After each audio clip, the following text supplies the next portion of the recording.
অনেক দিন আগের কথা।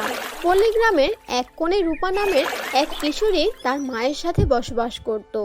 গ্রামটি ছিল ছোট কিন্তু সুন্দর। রূপার মা ছিলেন একজন সেলাই কারিগর। গ্রামের মেয়েদের জন্য পোশাক সেলাই করেই তার সংসার চলত। রূপা ছিল গ্রামের অন্য মেয়েদের থেকে খুবই আলাদা। সে ছিল দারুণ বুদ্ধিমতী আর সবার প্রিয়। কিন্তু তার দুঃখ ছিল, তাদের আর্থিক অবস্থা ভালো ছিল না। তার মা যতই চেষ্টা করতেন তাদের চাহিদা পুরোপুরি পূরণ করা সম্ভব হতো না।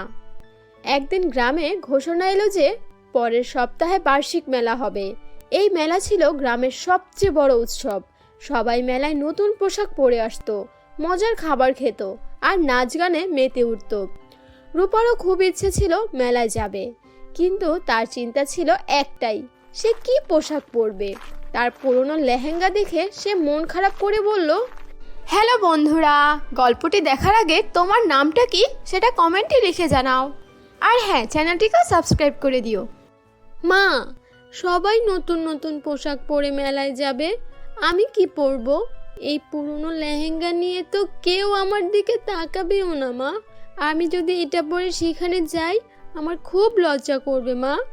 দেখো, এটা কেমন নষ্ট হয়ে গিয়েছে। শোনা মা, আমাদের যা আছে তাই দিয়ে সন্তুষ্ট থাকতে হবে। নতুন পোশাক বানানোর মতো তো কাপড় বা টাকাও নেই আমাদের কাছে। তুই এটা দিয়ে চালিয়ে নে না মা। মায়ের কথা শুনে রূপার মন আরো খারাপ হয়ে গেল আর তার চোখ থেকে পানি চলে এলো। কষ্টে সে গ্রামের পাশের জঙ্গলে চলে গেল। জঙ্গলের ধারে একটি বড় গাছের নিচে বসে সে ফুপিয়ে ফুপিয়ে কাঁদছিল। হঠাৎ তার কান এক অদ্ভুত কণ্ঠস্বর শুনতে পেল। কেন কাঁদছো মা? তুমি এই গভীর জঙ্গলে কেন এসেছো? আর এখানে বসে বসে কান্না কেন করছো গো? রূপা মাথা তুলে দেখে সামনে দাঁড়িয়ে আছেন এক অদ্ভুত বৃদ্ধা। তার গায়ে পুরনো কাপড়, হাতে একটি লাঠি আর চোখে ছিল রহস্যময় দৃষ্টি। আপনি কে? আর আমার সামনে হঠাৎ করে কিভাবে এলেন? আপনি কি আমাকে চেনেন? আমি কে সেটা ভাবার দরকার নেই, বরং বলো তুমি কেন কাঁদছো এখানে বসে বসে? আমি মেলায় যাওয়ার জন্য নতুন লেহেঙ্গা চেয়েছিলাম মায়ের কাছে, কিন্তু আমাদের কোনো ব্যবস্থাই নেই। আমরা খুবই গরিব।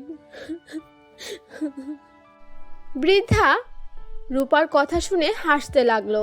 তার হাসিতে যেন জাদুর ঝলক ছিল। আমি যদি তোমার ইচ্ছা পূরণ করতে পারি, তবে তুমি কি দেবে আমায় বলো? রূপা প্রথমে অবাক হলো, কিন্তু বৃদ্ধার চোখের দিকে তাকিয়ে তার মনে হলো তিনি সত্যিই সাহায্য করতে পারবেন। আপনার কি প্রয়োজন বুড়িমা? আমি যা পারি তাই দেব, কিন্তু আমার সাধ্যের মধ্যে থাকতে হবে। বৃদ্ধা তার ঝোলার ভেতর থেকে একটি কাঁঠাল পাতা বের করলেন। পাতাটি সাধারণ মনে হলেও তার গায়ে এক ধরনের অদ্ভুত জ্যোতি ছিল। এইটা হলো জাদুর পাতা। তুমি যা পোশাক চাও এটি ধরে বললেই তৈরি হয়ে যাবে। তবে একটি কথা মনে রেখো, লোভী হও না কখনো, আর অন্যের ক্ষতি করার জন্য এটি কখনোই ব্যবহার করা যাবে না। রূপা পাতাটি হাতে নিল। তার মনে আনন্দের ঝিলিক। সে বৃদ্ধাকে ধন্যবাদ জানিয়ে বাড়ি ফিরে এলো।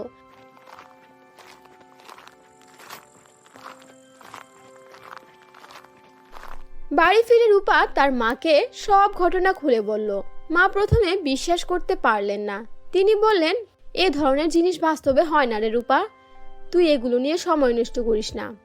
এগুলো তুই হয়তো স্বপ্ন দেখেছিস মনে হচ্ছে। না মা, বিশ্বাস না হলে তুমি পরীক্ষা করেই দেখো না, এটা সত্যি কি মিথ্যা।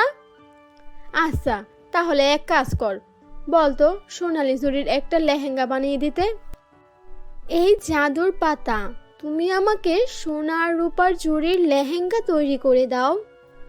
পলকের মধ্যে একটি ঝলমলে সোনালি লেহেঙ্গা সেখানে তৈরি হয়ে গেল। মা আর মেয়ে দুজনেই অবাক হয়ে গেল।